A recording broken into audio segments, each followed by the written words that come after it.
Goeiemôre Project Homegrower, Stefan die rooi baard, MMA fighting, bare knuckle, pogende boertjie.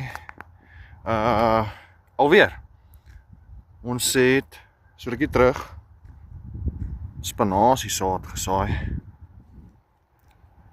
in rou geribte lande.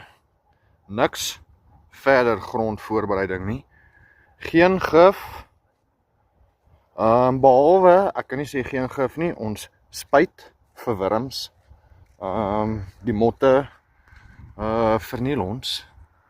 Maar hier is nou nuwe velde wat se saailinge nou 100% net met reën gegroei word.